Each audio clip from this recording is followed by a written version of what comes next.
자, 이번 시간에는요, 그 전산회계 1급 118회, 여러분들하고 이론 문제부터, 하나씩 풀어보도록 할게요. 자, 기본적으로 재무상태표, 그 다음에 손익구분, 반드시 암기를 해 놓으셔야 되는 사항이에요. 꼭 암기해 놓으시기 바라고요. 혹시 필요하신 분들은 제가 회계 원리, 거기 동영상에다가 요 계정들에 대한 그 구성 내용들 순차적으로 여러분이 암기하실 수 있도록 강의해 놓은 거 필요하시다 그러면 참고하셔서 이 유튜브 바로 링크를 밑에다가 달아 놓을 테니까 자산이라고 해놨거든요. 회계 원리 파트를 한번 꼭 들어서 학습을 하시기 바랍니다. 자, 1번 문제부터 볼게요. 1번 문제 보시게 되면은 다음 중 손익계산서가 제공할 수 있는 재무정보로 가장 적절한 것은, 여기 보시게 되면은 우리 재무지표 안에는 재무상태표, 손익계산서, 현금흐름표, 자본변동표, 주석 이렇게 있다는 건 알고 계시죠? 이네들을 특징 짓는 이런 재무지표 중에 그 해당 재무상태표를 특정하는 그 특징 용어들이 있죠. 재무상태표는 일정 시점의 재산상태, 손익계산서는 일정 기간의 경영성과, 그 다음에 현금흐름표는 현금의 유입과 유출, 그 다음에 자본변동표는 자본의 크기와 변동, 주석은 계정 그 금액에 대한 설명, 뭐 이런 식으로 키워드로 그 재무제표를 나타내는 그 계정 용어들을 알아두시면 좋겠다는 얘기죠. 그럼 여기서 손익계산서에 대한 재무정보는 여기 일정 기간의 경영성과에 대한 정보를 제공해 준다 라고 얘기 나왔으니 당연히 4번이 되겠죠. 그죠? 이렇게 판단을 해주시면 된다는 얘기예요. 자, 그 다음에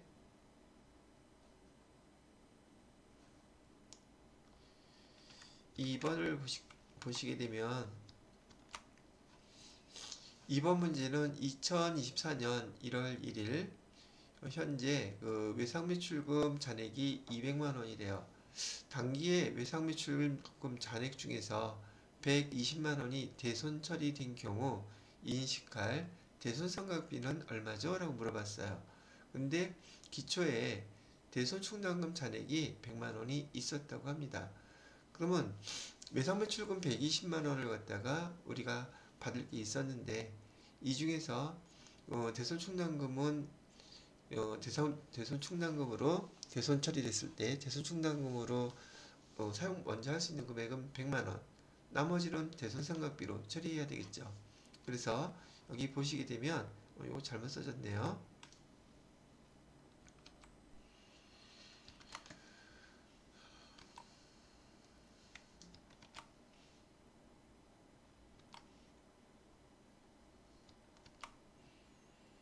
자, 그래서 보시게 되면은 잠깐 수정을 했어요. 외상매출금 잔액이 200만 원이 있었는데 외상매출금 잔액 중에서 120만 원이 대손 처리가 됐대요. 이 외상매출금은 못 받게 되었다는 뜻이겠죠. 그죠? 근데 외상매출금 120만 원을 갖다가 이렇게 못 받게 되었는데 우리가 이런 때를 대비해서 대손충당금을 갖다가 좀 쌓아놓은 게 있단 말이죠.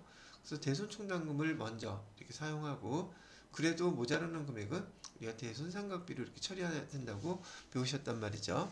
그래서 여기서 얘기한 대손상각비는 얼마가 되겠습니까? 라고 물어봤을 때 첫 번째 20만 원이라고 답을 해주시면 된다는 얘기였었죠. 자, 뭐 그렇게 어려운 문제는 아니셨을 거라 생각이 드네요. 자, 그 다음에 세 번째 문제는 뭔가 봤더니 다음 중 재고자산의 평가에 대한 설명으로 가장 옳지 않은 것. 이런 얘기들은 사실상 여러분이 여기 아래에 있는 이런 배경지식을 갖고 계셔야지 이 내용들이 좀 이해하기가 판단하실 수 있단 말이에요. 쉽게. 자, 1번 보기부터 보도록 할게요. 자, 재고자산은 취득 원가를 장부금액으로 한다. 다만 시가가 취득 원가보다 높은 경우에는 시가를 장부금액으로 한다. 보통 그 시가와 우리가 취득하는 취득원가를 비교했을 때 시가가 취득원가보다 더 낮을 경우, 더 낮을 경우에 우린 저가법이라고 해서 여기 해당되는 것처럼 저가법을 적용하는 거예요. 그래서 지금 여기 1번의 보기 설명은 재고자산은 취득원가를 장부금액으로 하는데 시가가 취득원가보다 높은 경우에는 그냥 우리 취득원가를 사용하는 거예요. 그 다음에 시가가 취득원가보다 낮다면은 우리가 비용으로서 손실을 먼저 인식한다, 이런 생각으로 상황에서 보시면 된다는 얘기고요. 이거를 갖다 우리의 보수주의라고 불러요. 보수주의. 비용, 우리 손실은 바로 인식하지만 이익인 경우에는 이익은 실현됐을 때 우리가 그 인식한다. 바로 이런 차이를 얘기한다는 것이죠. 그래서 여러분이 회계 1급 배우실 때 이 단가의 차이, 즉 우리의 취득원가와 그다음에 시가를 비교했을 때 시가가 더 낮을 때, 우리가 취득한 가격보다 시가가 더 낮다면 우리 입장에서는 손해잖아요. 더 싸게 사올 수 있는 걸 비싸게 사는 케이스가 돼버리니까. 그래서 그 차액을 갖다가 우리는 저가법이라고 부르고, 그 저가법을 바로 여기 보시는 것처럼 재고자산 평가 손실, 그다음에 재고자산 평가 충당금, 이렇게 회계 처리하는 걸 여러분이 배우셨던 거예요. 수량은 차이가 없는데 단가만 이렇게 차이가 났을 때 우리가 이걸 저가법으로 적용해서 시가가 더 낮은 경우에 장부가액으로 걔를 정한다는 뜻이에요. 되셨죠? 그럼 여기서 옳지 않은 것은 물론 1번이 지금 옳지 않은 얘기를 하고 있네요. 그 다음에 두 번째 보기를 보게 되면 재고자산의 매입원가는 매입금액의 운임, 하역료, 보험료, 취득 과정에서 정상적으로 발생한 부대원가를 가산한 금액이다. 우리 배웠죠? 우리가 재고자산을 취득할 때 부대비용이 발생하면 부대비용을 재고자산에 다 포함시킨다. 이렇게 얘기했던 것이 바로 두 번째 보기의 설명이네요.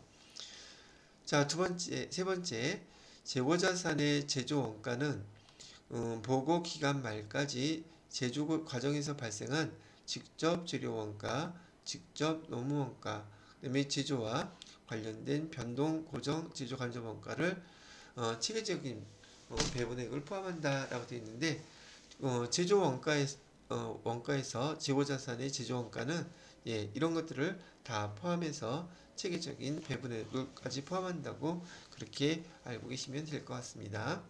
원가 계산 때 나왔던 문제죠. 이거는 네 번째로는 성격이 서로 다른 재고자산을 일괄 구입한 경우에 총 매입 원가를 재고자산의 공정가치 비율에 따라 배분하여 개별 재고자산 매입 원가를 결정할 수 있다.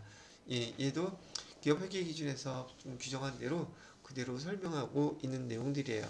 근데 제가 볼 때는 여러분들한테 지금 현재 요 3번의 문제에 대한 것들은 말도 길고 배경 지식으로 이런 내용들까지 충분히 알고 있어야 되는 내용들이었기 때문에 아마 모르긴 몰라도 이번 시험에서 이 3번 문제는 난이도가 거의 최상급에 해당되는 문제가 아니었나 하는 생각이 드네요. 그래도 첫 번째 보기를 잘 이해했다면, 저가법을 알았다면 1번 보기가 반대로 됐구나 라는 것을 알고 답을 체크하실 수는 있었을 거예요. 여기 나머지 것들은 여러분이 이해하기에 조금 시간이 걸리거나 처음 보는 경우도 많았을 거라고 생각이 드네요. 자, 4번 문제를 보도록 할게요. 4번 문제는 12월 말 결산법인인 한국의 기계장치와 관련된 자료이다. 한국이 2024년 12월 31일에 계상할 감가상각비 계산해달라는 문제네요. 취득일은 2023년 7월 1일이고요.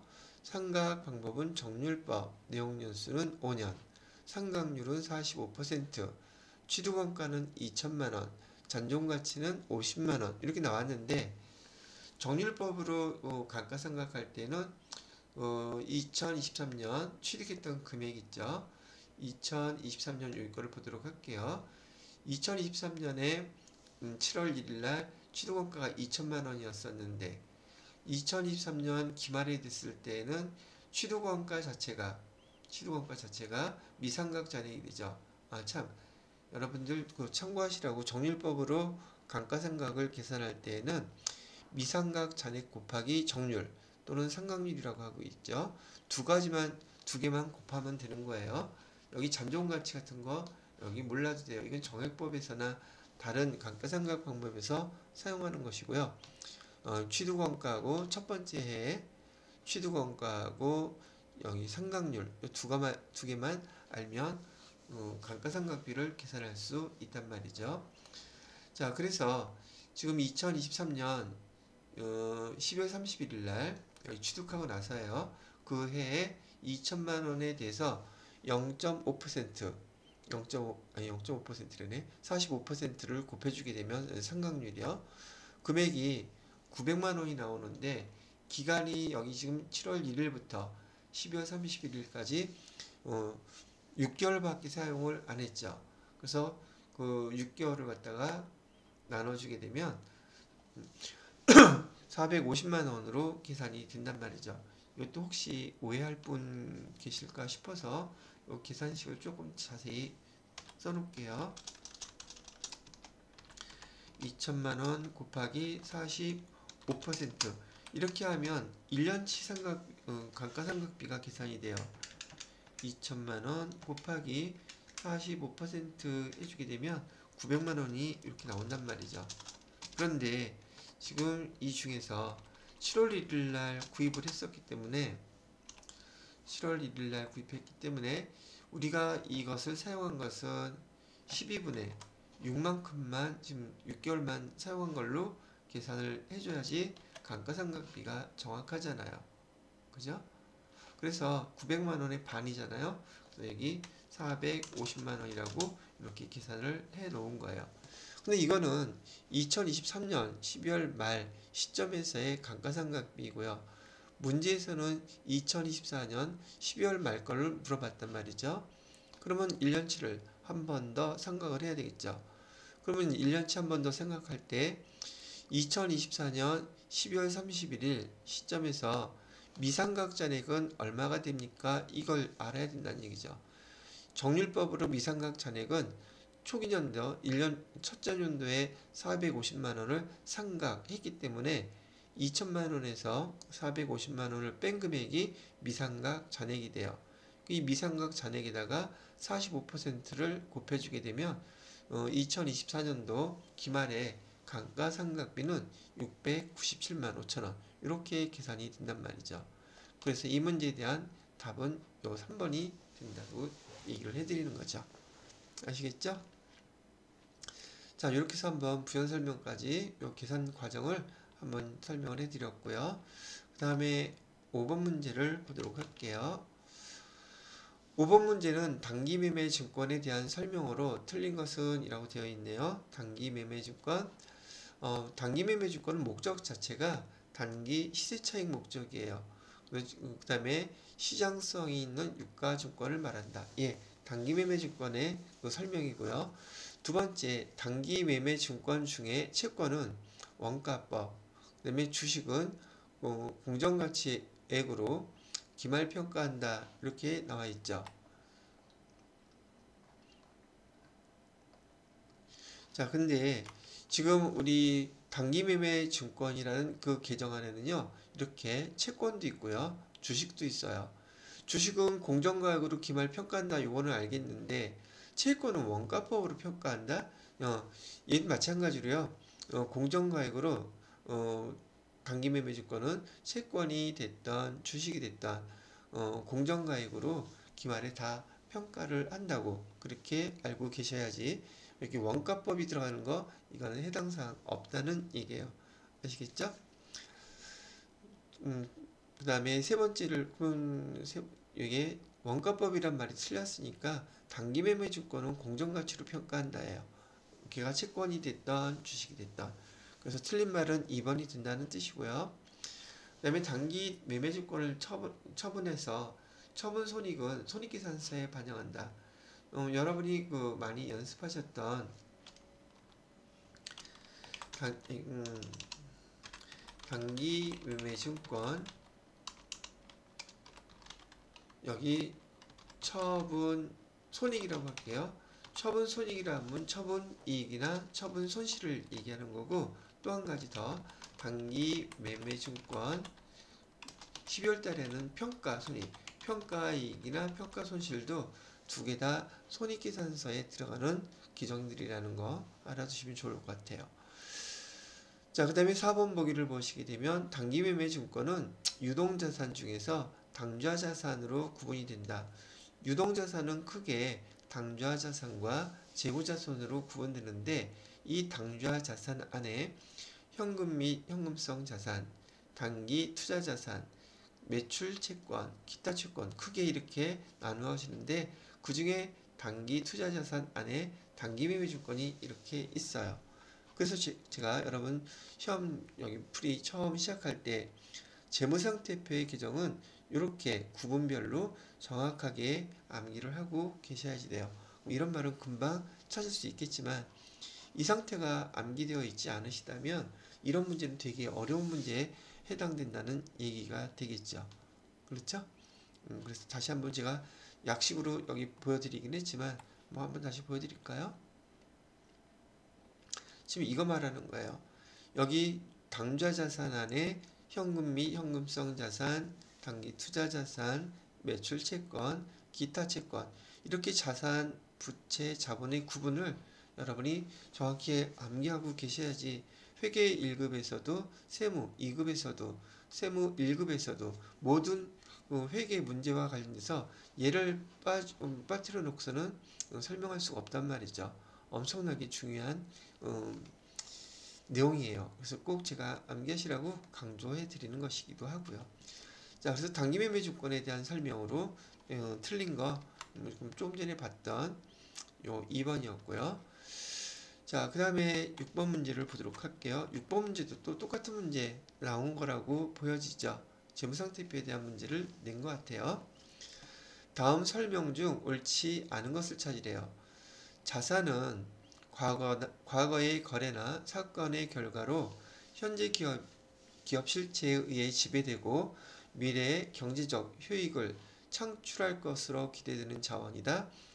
자산의 정의예요. 그래서 제가 수업 시간에 여러분들한테 설명할 때는 팔고 싶을 때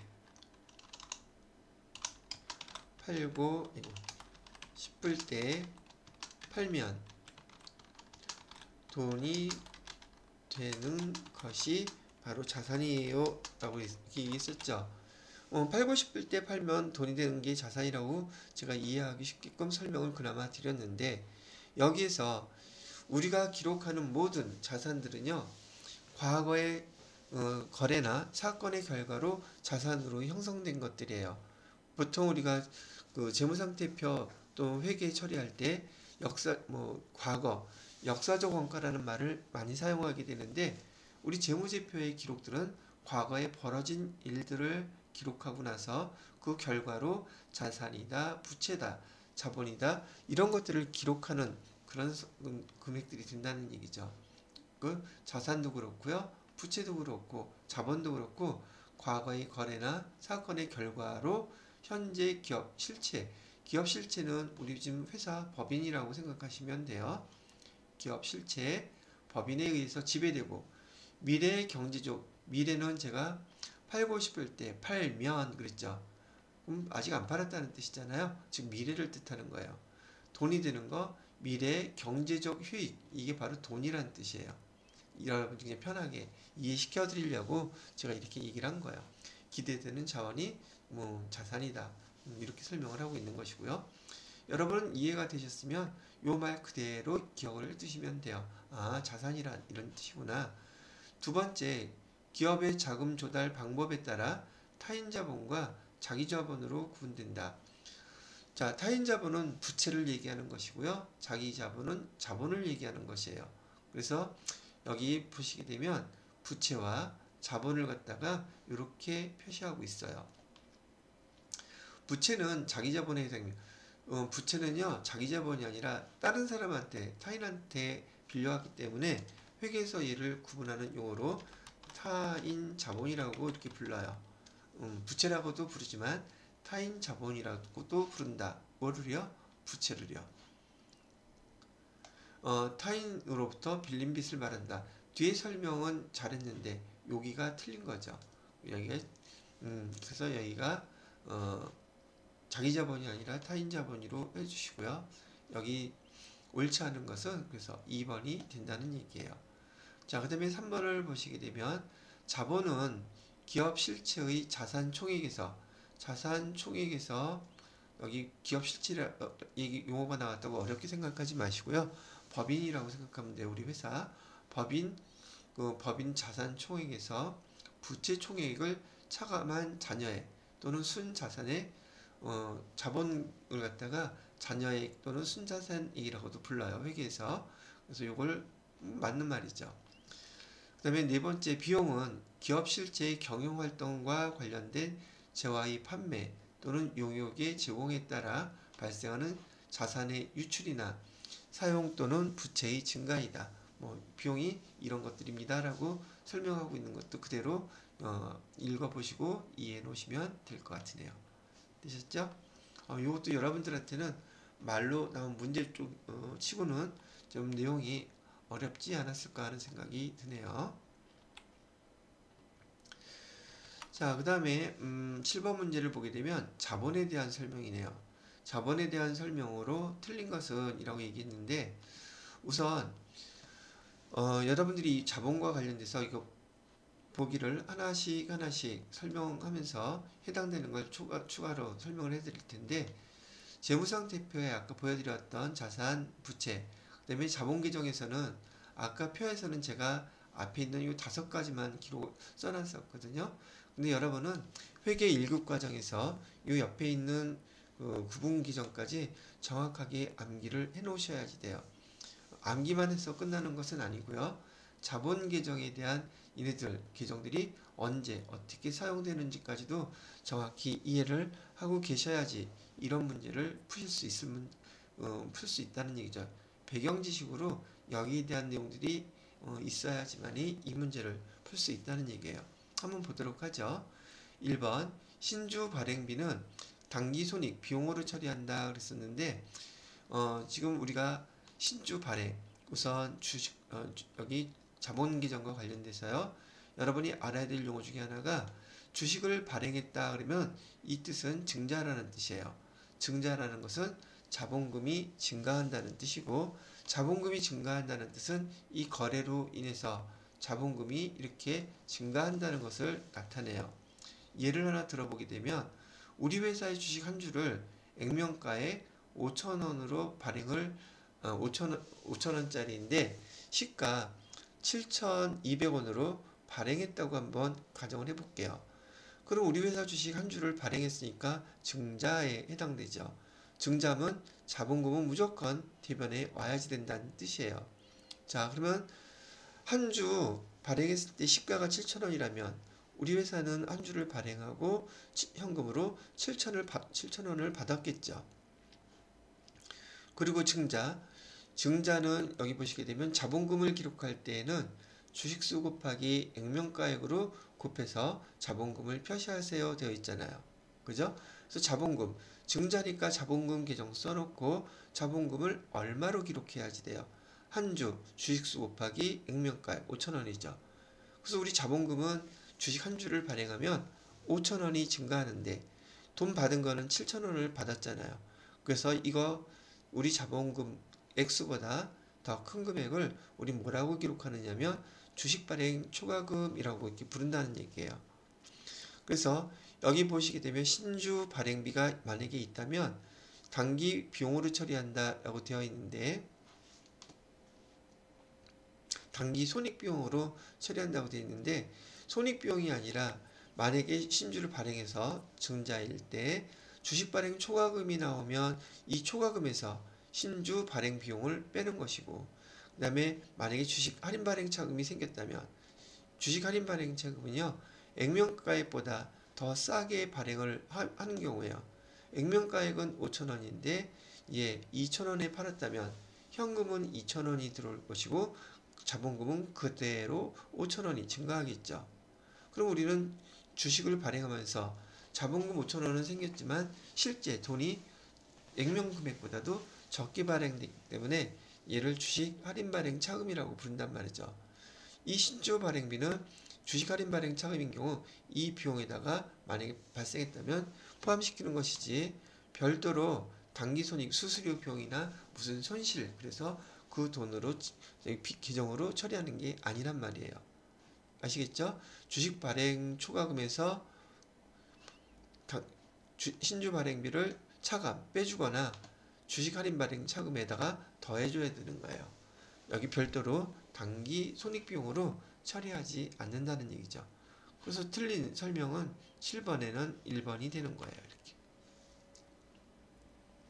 자, 두 번째, 주식의 할증 발행 시, 주식의 할증 발행은 지금 액면 5천원짜리를 7천원에 발행하는 경우예요. 이 경우 요걸 할증 발행이라고 하고, 그 차익 금액, 자본금 할증 발행 시 증가하는 자본금은 주식의 액면 발행 시 증가하는 자본금과 동일하다.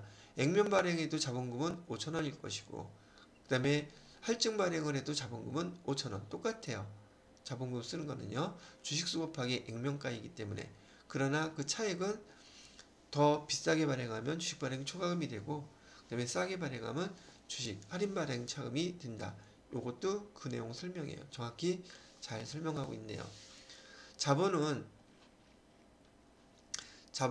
자본거래와 손익거래로 분류된다 그러는데, 자본거래에서요, 여기 자본잉여금 있죠? 자본잉여금과 그 다음에 여기 이잉여금 요거를 갖다가 자본거래와 손익거래라고 구분을 하는데, 이유는 왜 그러느냐면 이 자본거래는 우리 회사의 주식 우리 주식을 갖다가 발행하기 때문에 우리 주식을 발행했을 때 그걸 사면은 주주가 되겠죠. 그죠? 주주가 되기 때문에 여기 자본잉여금은 우리 주주와의 거래이고, 자본잉여금은 이 주주들과의 거래를 통해서 이익이 더 돈을 많이 받을 수도 있고 적게 받을 수도 있고 그렇게 된단 말이죠. 그죠? 이런 것들을 우리 자본거래라고 부르고요. 손익거래는 우리 손익계산서에서 거래를 통해서 1년 동안 거래를 통해서 당기순이익이 이렇게 발생하잖아요. 이를 그래서 우리는 손익거래라고 부르는 거예요. 손익거래. 손익계산서에서 그 당기순이익이 모아진 그 금액들을 이익잉여금이라고 부르거든요. 그래서 자본계정은 여기 주식회사인 경우 자본거래와 손익거래를 반드시 두 가지는 구분해 놓으라고 얘기를 해요. 왜 얘를 구분해야 되냐면 여기 손익거래로 인한 이익잉여금은 당기순이익이 모여서 만들어진 금액인데, 얘는 주주총회에서 주주인들이 모여서 이 금액을 나누어 갖자, 즉 현금 배당이나 주식 배당으로 나누어 갖자고 결의를 해서 나누어 가질 수 있는 금액이에요. 거기에 반해서 자본거래를 통해서 이렇게 주식 발행 초과금이나 감자 차익이나 이런 자기 주식 처분 이익 같은 게 금액이 잉여금 남더라도 주주총회에서 이 금액은 절대 나눠 가질 수가 없어요. 그래서 이 금액을 주주총회에서 주주들이 나눠 가질 수 있는 금액인지 아닌지를 구분하기 위해서 반드시 두 가지 거래를 구분하게끔 만들어 놨단 말이죠.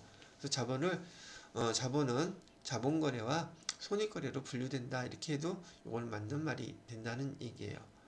자, 그 다음에 네 번째, 주식 발행 초과금은 자본잉여금으로 구분한다. 분류한다. 여기 보시게 되면 자본잉여금의 첫 번째로 주식 발행 초과금 여기 들어가 있죠. 그러니 이런 내용들을 배경지식으로 알고 있어야지만이 이 문제를 풀 수 있는 문제가 되더라는 얘기를 해드리는 거예요. 됐죠? 자, 그 다음에 우리 8번 문제를 보도록 할게요.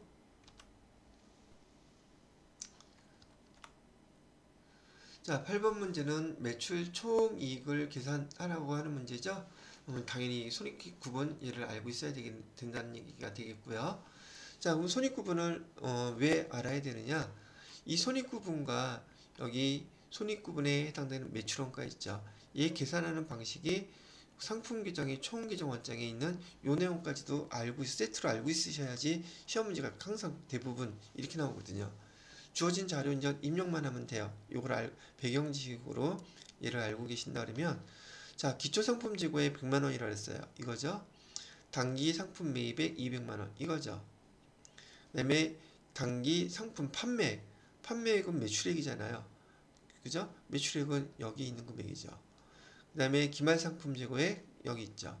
그래서 우리가 매출원가를 계산할 때 상품 계정에서 기초 재고액에다가 단기 매입액 더해주고 기말 재고를 빼주면 얘가 매출원가예요. 이렇게 배웠잖아요.